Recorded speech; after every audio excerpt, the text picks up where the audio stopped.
Bom dia, pessoal do primeiro ano. Nós tivemos a iniciativa de agora gravarmos as nossas videoaulas para melhorar a dinâmica entre a relação entre o professor e o aluno, para o melhor entendimento de vocês. Então, nessa videoaula, nessa primeira videoaula sobre o próximo tópico que nós temos no nosso livro didático, que agora nós vamos seguir a lógica do livro didático, nós temos uns tópicos sobre razão, proporção e porcentagem, noções básicas, né, que é o que pede justamente o livro. Depois, em outras séries seguintes, vocês vão ter um aprofundamento melhor e maior sobre o assunto. Então, nesse primeiro instante, a sequência do livro, nós vamos fazer o resumo sucinto do assunto de razão, proporção e porcentagem. Então, nesse primeiro contato nosso, nós vamos falar sobre razão. O que vem ser razão?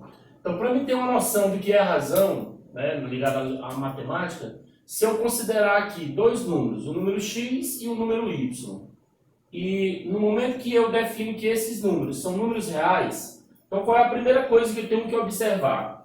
Quando eu falo assim, determinar a razão entre dois números x e y, isso quer dizer que você está relacionando eles na forma de fração ou na forma de divisão. Então, qual é o significado real mesmo de razão? Razão, o significado dela quer dizer divisão.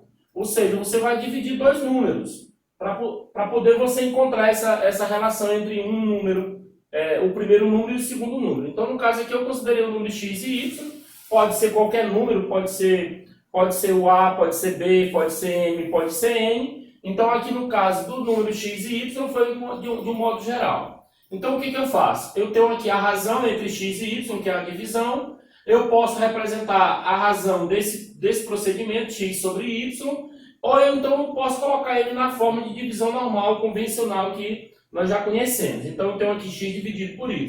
Agora, tem uma restrição quanto ao valor do y. O y, como ele é um número real, ele só tem uma restrição para o valor do y. O y não pode ser zero. Por que não pode ser zero? Porque o divisor jamais, de uma divisão, jamais ele pode ser zero. E do mesmo modo, numa fração ou numa razão, esse denominador ou esse termo que nós vamos conhecer futuramente da razão, ele não pode ser zero. Então, para a divisão de números, a restrição é que o divisor não pode ser zero, no caso aqui o nosso y. A leitura de razão não é igualmente a leitura de fração, embora sejam semelhantes. Então, a leitura da razão x sobre y, que normalmente a gente faz de modo convencional, a realidade, a leitura correta dela seria x está para y. X está para y, desse modo, ou x dividido por y, ou x para y. Então, baseado nessa leitura, nós temos que definirmos quais são os termos dessa razão. Então, a razão ela tem um nome peculiar para cada um dos seus termos. Numa razão, os termos eles recebem um nome. E esse número de cima, que normalmente, quando a gente está estudando ele aqui nas frações, eu coloquei aqui uma observação sobre fração. Quando estamos estudando as frações, esse termo x ele é chamado de numerador. É numerador. Lá desde o início, quando a gente está fazendo o primeiro contato com as frações, esse número aqui de cima é chamado de numerador. Esse de baixo ele é chamado de denominador. Então, no estudo das frações, eles recebem esse nome. Embora sejam a mesma representação, mas recebem nome diferente. Então, na fração, numerador e denominador. Na razão, esse numerador recebe outro nome, porque nós estamos focando na definição de razão. Então, aqui no caso do x, ele é chamado de antecedente. Por que é preciso? Por que é preciso essa definição? Porque tem questões particulares de razão que se referem ao seu termo particular. Então, na realidade, quando a gente fala antecedente, nós estamos falando do numerador da nossa fração. O denominador da fração ele é chamado de consequente. Ele tem esse nome aqui que é chamado de consequente. Então, o que nós precisamos entender? Quando eu estiver falando de antecedente, eu estou falando de numerador. Quando eu estiver falando de consequente, eu estou falando de denominador. Por quê? Porque nós estamos estudando o assunto de razão. Então, para entendermos o que é o procedimento de razão, a gente precisa entender essa nomenclatura dos termos. Então, nós temos, dentro do estudo das razões, algumas razões especiais. Eu destaquei duas aqui, porque elas são normalmente as que mais são destacadas em exercício, em provas. Então, o que eu estou pedindo aqui? Eu estou pedindo que nós entendamos a questão de dois tipos de razões especiais, que eu coloquei que normalmente vocês têm noção delas. Então, o que é a razão em escala? Quando você vai fazer um desenho de um projeto de uma residência, um projeto de um edifício, fazer uma maquete, fazer uma representação de qualquer desenho no seu tamanho real para diminuir ele para uma miniatura ou uma maquete, você precisa usar a relação de escalas. E essa relação de escalas, ela se faz necessária à medida que você vai escolher o tamanho da miniatura, o tamanho da maquete que você quer fazer a transposição do tamanho real. Então, o que vem ser a escala? Do mesmo modo também é a questão dos mapas. Já imaginou fazermos um mapa da cidade de Altos, de Teresina, sendo que o tamanho delas no tamanho real não teria um papel suficiente para fazer no tamanho real, né? Numa escala de 1 para 1, que a gente chama, né? Cada centímetro equivaleria a 1 metro. Então, o que eles fazem? Eles reduzem a escala, eles escolhem a escala de cálculo, né? A escala de redução ou de ampliação para poder usar na hora da transformação. Então, o que vem ser a escala? A escala nada mais é do que a medida no desenho dividido, né, a razão, dividido pela medida real. Ou seja, essa medida no desenho nada mais é do que o nosso antecedente. E a medida real nada mais é do que a medida que é a unidade do consequente. Então, como seria a formulazinha básica da escala, né, diante dessa escrita? A escala nada mais é do que o Dzinho, que é o desenho, dividido pelo R, que é o real. Então, quando formos fazer exercício sobre razão, aplicando razão especiais no caso da escala, nós precisamos entender essa relação entre o desenho e o real. Ou seja, o desenho é o que está lá no papel, lá na folha, né? Na folha do projeto. E o real é o que, de fato, ele é na realidade. Uma residência, a dimensão de um quarto no real. Então, na hora que formos transformar ou usar uma escala, é preciso entendermos que a escala é a relação entre o desenho e o tamanho real. Vamos tomar como exemplo aqui um exemplozinho básico para a gente entender o seguinte. Vamos imaginar que você tenha, num desenho, você tem a cidade A e você tem a cidade B. Né?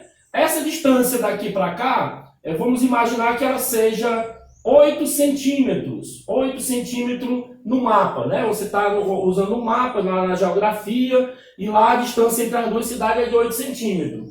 E no real, a definição que ele quer saber do aluno ou da pessoa que está fazendo a leitura é que no real, isso aqui é no desenho, né? Desenho, isso aqui é no real, que é o tamanho da realidade, e ele quer saber isso aqui, a distância entre a cidade X, aliás, cidade A e B, só que para mim fazer essa transformação, para descobrir a distância entre essas cidades, é preciso que eu tenha o quê? É preciso que eu tenha uma escala. E a escala normalmente ela é dada nos mapas, é dada nos projetos para poder você fazer essa transformação. Então, quando formos fazer exercícios, exemplos posteriores agora, nós vamos focar nesses exemplos. Eu estou aqui representando que se eu tenho no desenho 8 centímetros e no real eu quero saber esse X, e vamos imaginar que a escala que foi dada nesse caso seria, por exemplo, de 1 para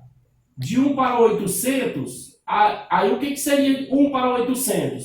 Quer dizer que de 800, não, vamos colocar um pouco mais, um denominador, no caso o nosso consequente, um pouco maior. Vamos colocar uma escala de 1 para 8.000, por exemplo. Isso quer dizer, o que quer dizer esse 1zinho daqui de cima? Que 1 centímetro aqui no meu desenho equivale a 8.000 centímetros aqui no real. Aí você observa que na escala trabalha com centímetro e centímetro, só que a distância entre cidades não é dada em centímetro. E é por isso que nós precisamos fazer umas transformações para quilômetro ou para metro, dependendo da situação, para poder encontrarmos o valor dessa distância entre a real entre essas cidades. Então, nos próximos exercícios que nós vamos fazer, nós vamos focar alguns exemplos sobre escala.